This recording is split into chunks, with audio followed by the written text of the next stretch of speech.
Today we'll finish up our Spring Fever is Real topic with part 2. We'll pick up where we left off last week. Now on with the show. I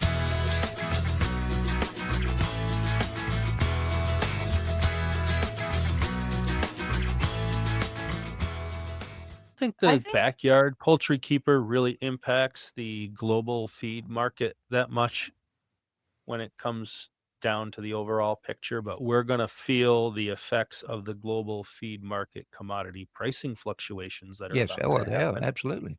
I've seen it down here. Of course, we're in Florida. We're pretty much a feed desert. We don't have any local mills to speak of or anything like that. We can't grow any grains down here.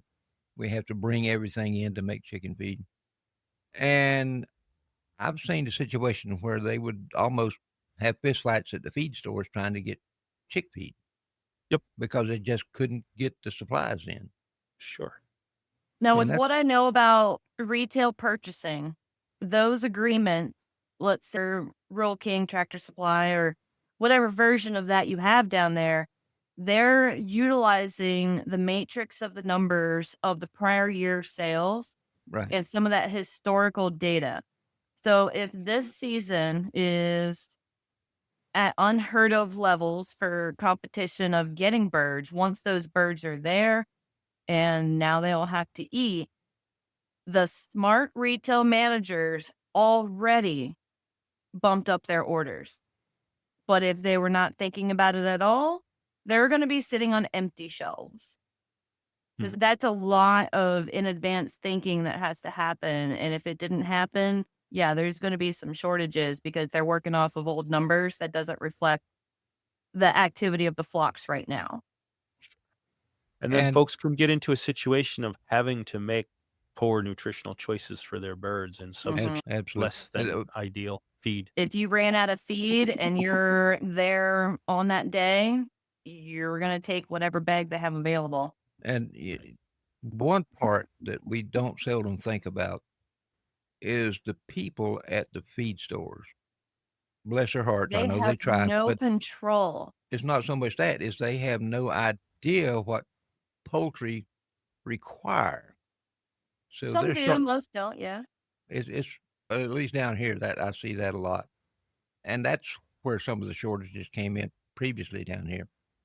They just didn't know enough to know what they needed to plan for. I'll just leave it that way. There's a lot of consideration. And at the end of the day, chicken math means you have stuff alive that you have to take care of. Please do it with a plan. And do it ethically and responsibly. Absolutely. It would be kind of heartbreaking to have to in the freezer or in the soup pot, and she only yields maybe a pound of meat because she hasn't reached that tipping point on the feed conversion ratio yet where you're actually getting more out than you put in the equation, just because you can't afford to feed them and you've got to start thinning down your flock. See, and that was part of my progression too. When I was still trying to have a diverse flock and when I was still trying to have a couple different breeds going, and then realizing I'm sitting on 50 pullets and I need to start making some choices, that's when I started to see the value of monitoring growth rate and affecting my results from before I have the birds in front of me, because it does suck when you have to eat a bird that's not really worth eating, but then also they don't have much residual value as soon as they're grown up enough to see if it's breeding quality or not. Because what will happen probably this season with this giant spring demand, by fall, once we're coming into winter, there's going to be a bunch of free chickens floating around of people realizing the care level, the expense, the space, and they don't want to do this all winter long. Lugging feed and water out through the snow. Bucket, no matter what. Those birds are going to be relying on you. And as soon as people see that, that's when birds become available at more modest pricing than what spring had. Sure. That's when you start becoming more willing to spend a reasonable price for a dozen eggs. Yeah, when you start seeing chickens being posted frequently on Facebook Marketplace, you know that somebody's getting overcrowded. Yeah, and don't fall into that temptation because you think somebody's already invested in bringing them into laying age and they've already taken the financial hit. I can just bring them in and collect the eggs for the next however months till they hit the first molt. But with them, you're bringing in all the potentials for all the husbandry shortcomings of wherever they're coming from, be it something as simple as poultry mites or as serious as runaway coccidia. You just don't know. So in the fall, when all these free birds start becoming available, remember your biosecurity protocols and stick to them. It's not worth infecting your flock. Yeah. I'm going to just throw this out there. And one of the things we've done is we focused primarily on baby chicks, but you need to plan ahead because those chicks are going to grow up. So what are you going to do? How much pen space are you going to add to accommodate them? What are you going to do with all the extra males if you got straight run? Because those are real problems that you have to contend with. Can you get the age appropriate feed that you need? All of those are things that you got to plan for. And pen space can become a premium, especially if you have birds that haven't been particularly selected for temperament. Those juvenile males can get a bit rowdy, especially when they're in the company of males and females. The competitions can definitely get a little heated there. So having separate quarters for males versus females, probably a good idea. Try to have that done by 8-10 weeks old, splitting for gender. Oh, soon as you can tell them apart, split them. Absolutely. Because having males in with females will affect the females' growth rates in a negative fashion. This is true because they feel like they have to be on the run. Because those boys are already getting after them as soon as they have that inclination. Makes a huge difference. So you're allowing them the opportunity to express their maximum genetic potential by separating the genders. And yeah, it should be an easy decision, especially when you're looking at the birds. Now you're just looking at just hens in a pen or in the yard and just roosters in a pen or in a yard. And you could very easily spot those differences and go, yes, you, no, yes, no, yes. And that's walk around with your can of spray paint or however you mark your birds at the end of the season. That's a lot easier if everyone in that group is the same age. Because I know it's tempting to merge your groups together. But if you do that, you need to have them all labeled some way so that you know how old they are specifically. Because if you walk into a pen and you have an age spread of a month, 2 months, 3 months, you're not going to judge them equally or the same unless you know exactly who's who and you know exactly when that flock grows and how they grow to make an accurate assessment. So if you're a little OCD about data collection and you wing band everything, weigh all your chicks every day for the first 3 weeks and then monthly till harvest, you have an expected growth rate chart. So anybody who's meeting or exceeding that, you have different options for them. And you can really start sorting out early. Like at the end of 3 weeks, I can already pretty much sort down to 50% of my hatch, what I might want to sell and what I might want to keep if I were heading that direction. And Mandelyn, you brought up a really good point that I want to just reiterate for just a minute, because when you have mixed age groups that you're evaluating at one time, it's so easy to get caught up. Let's say you've got birds that are 3 weeks apart in age, and you pick up a bird and say, oh, this is a nice bird. So you put him in your keeper pen, and you pick up another bird. Well, man, he's just not as good as that other bird. His bone structure is not as heavy as I would like to see. There's not enough body capacity as I would like to see. And we get so caught up in the moment, we forget to say, hey, this bird is also 3 weeks younger than the other bird. Yeah, did you just automatically accidentally sort them by age? Yeah, if you're not careful. 3 weeks younger and your favorites were 3 weeks older. Right. I check the wing band and the leg band and my hatch log and go, okay, you are 14 weeks old. You weigh this much and you feel like this. I know what a 14-week and a 16 and an 18-week bird feel like more or less at this point because I've been handling this breed so often. And Mandelyn, you have that level of intimacy with your flock as well. And you just know what they should feel like at a certain age. But it's so easy to get confused by that, especially if you have multiple successive hatches. And After 6 weeks old now, I'm really not weighing that often. It's all by feel. I know the heft I'm looking for. I know once it's burned into your hands, you can fly through birds. But you do need to take that time to weigh them and learn that hand feel for that bloodline. And then if you add genetics from elsewhere, you have to start all over again on what those should feel like when. Absolutely. It's all a bunch of brain teasers, and I love it.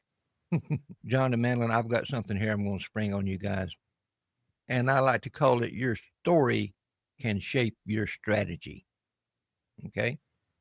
And what I mean by that, based on personal experience dealing with chicken math, and when it got out of hand, what did you do differently the next time?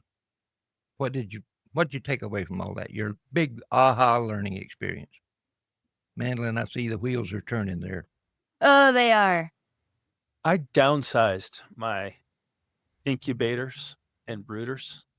I had the big GQF brooders and sportsman incubators, and it was actually a downsize but a huge upgrade for me to go with the hatching time, because they do work so much better, and I do have some physical challenges, but it also forced me to downsize my hatches. If I know that I can handle 30 chicks up to the first week in this brooder, and then they've got to come out, and then I can handle 20 for the next week, and then I can only handle 10 for the next week.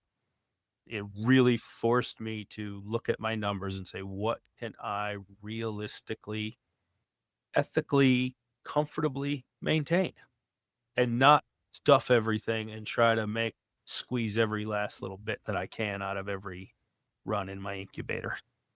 So once I made the choice of picking my breed and breeding them to the best of my ability, that's when I got really serious on the kind of chicken math I was employing. Because before that, I wasn't so worried about where I was going to put birds because I had enough friends who would take them.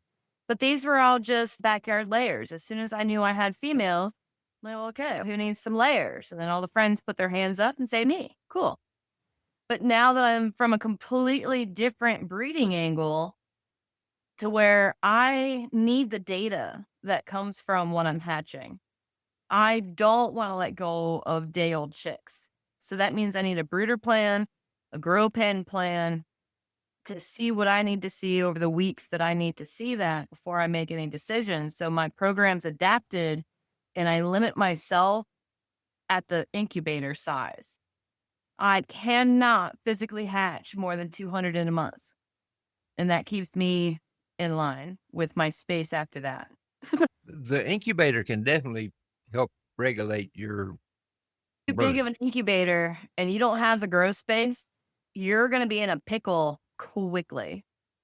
And I'm like John, I had one of those big cabinet incubators. I had a Brinzy, not a GQF, but you could put 360 eggs in that sucker. And I knew that if I kept that incubator with my back giving me problems and all that, yeah, I was asking for problems. So I bit the bullet and spent hatching time of more money than I'd like to, but I got an incubator that only would hold 120 eggs at one time. I could hatch 30 eggs every week. Okay. That was it. And I thought, I don't know if I can just stand looking at an incubator that much smaller. But surprisingly, the hatching time incubator is the same size as the Brinzy. So at least visually, I've got that reassurance that I can do a lot. But knowing your limits is going to be the toughest thing to overcome for you. And then knowing where to place those limits. Yes. I still have my sportsman cabinets, and I have the 1500 and the 1550 hatcher, so that I have to hatch separately. I knew I needed that rule to keep the incubation unit clean, hatch separately. It makes a big difference. With the egg sizes of my breed, I can't hit that advertised capacity of the sportsman 1500 cabinet because half of my trays are for way bigger eggs than the advertised. So I have to use 2 different egg tray sizes And that limits me. And then I love a staggered hatch to where I can collect for a week, put those in, collect for a week, put those in. So I have 3 shelves in rotation. And once I candle at day 7, everything good moves to the next shelf. Candle at day 14, everything good moves to the next shelf. And then from that top shelf, they move to the hatcher. And in my hatcher, I have baskets, which take up a lot of space. But now I get to organize them by the pen that came from. And I can check the pen performance through those baskets and know exactly which male has superior fertility, which pen has the most consistent chick size. And I can compare that to the setting size of the eggs that went in. That space level lets me see a lot more data through the entire process. So downsizing, I think, would be a disservice for me, even though it'd keep me in better check. But upsizing, I don't have the pen space. So I don't have any plans to really change anything unless I also change the entire grow out chain. If I get a bigger incubator, I better have a second barn. Your barn's big enough, you could make it a 2-story operation. My husband was looking at that yesterday, and I was like, so first we have to finish out the full loft.